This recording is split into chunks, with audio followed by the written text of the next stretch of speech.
آزاد digital سے حضرت علی اطہار کا سلام ناظرین. ملک بھر سے افغان مہاجرین کی جو واپسی کا سلسلہ ہے وہ جاری ہے. تقریباً حکومتی اعداد و شمار کے مطابق اب تک 16 لاکھ سے زائد جو افغان شہری ہے وہ ملک کے مختلف علاقوں سے اپنے ملک افغانستان جا چکے ہیں.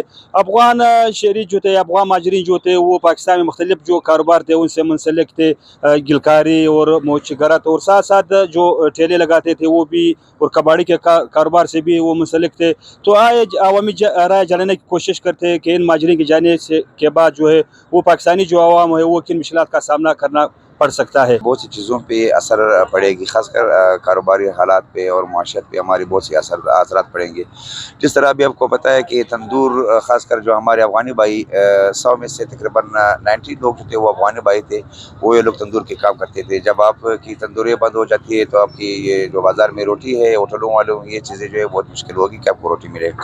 دوسری ہے کہ آپ کی خاص کر یہ گلکاری، کیونکہ ہمارے جو پنجابی بھائی ہے وہ تو یہ پکا کام کرتے ہیں، لیکن جو ہمارے معاشرے میں زیادہ تر کام ہوتے ہیں یہ گلکاری، جیسے مٹی کے گھر کہتے ہیں، وہ افغانی بھائی بہت اچھے سے بناتے تھے.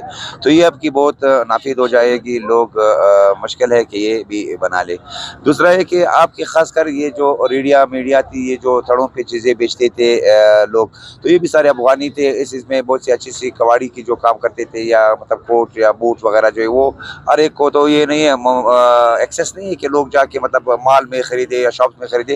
تو یہ تھڑے پہ اکثر یہ افغانی لوگ بیچتے تھے، اور اس پہ بھی بہت بڑا آپ کا اثر پڑے گا. افغان مہاجرین کے نکلنے کی بہت گہرے اثرات ابھی سے پڑنا شروع ہو گئے، جیسے یہ نکل رہے ہیں، کیونکہ یا وہ بہت ہنرمند لوگ تھے.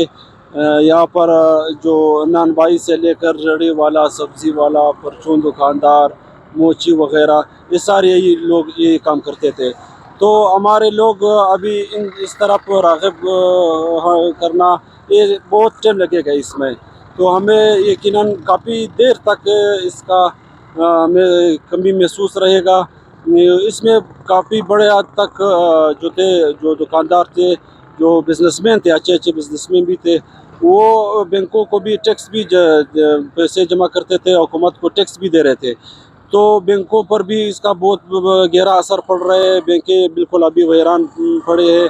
یہاں پر جو بازارات میں جو جس طرح یہ ہنرمند لوگ جو مزدوری کرتے تھے، جو بنائی کرتے تھے، اس پر بھی لوگ کافی مایوس دکھائی دے رہے ہیں، کیونکہ ہمارے لوگ بہت کم ہیں اس طرح کے، اور اگر ہے بھی تو وہ اس طرح کام کر نہیں سکتے. خاص کر پراپرٹیوں پر اس کا بہت بڑا اثر پڑ گیا ہے، کیونکہ جو زمینیں ان کی قیمت بہت کم ہو گئے، گر چکے ہیں، ان کی قیمتیں گر چکے ہیں، کیونکہ جو نقل مکانی کر رہے افغان مہاجرین، تو زمینوں پر جو پراپرٹی حضرات ہیں وہ بھی پریشان ہیں. اس پر کافی گہرا اثر پڑ گیا. ہمارے جو علاقے ہیں، جس طرح چمن شہر ہے، یہاں پر ایک بڑی عوامی اخلاء بھی ہوگی، کیونکہ یہاں پر بہت زیادہ آباد ہے.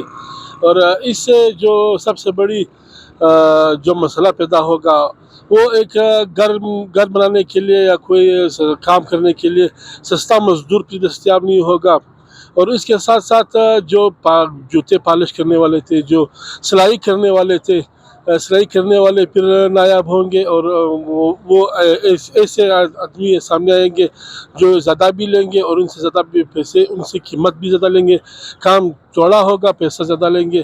اور اس کے ساتھ ساتھ جو سب سے بڑا جو مسئلہ درپیش ہوگا وہ عوام، جو غریب طبقہ عوام ہے، جو علاقے میں مزدور اجرت پر کام کر رہے ہیں، ان کے لیے بھی مسئلہ ہوگا. کیونکہ جو ٹھیلے پر سبزیاں بیچ رہے تھے، جو ریڑھی بان تھے، جو آپ کے ساتھ کوئی چیز گھر تک لے جاتے تھے، وہ بھی نہیں ہوں گے، اور وہ بھی اس میں متاثر ہوں گے، وہ بھی چلے جائیں گے. کیونکہ جو مارکیٹ کا سستا جو فروٹ تھا، سستا سبزی تھی، وہ یہ لوگ خرید کر ٹھیلے لگا کر اس کو بیچ رہے تھے. مگر اب مجبوری میں دکانوں کا رخ کرنا پڑے گا، یا خود مارکیٹ جا کر اس کو خریدنا پڑے گا.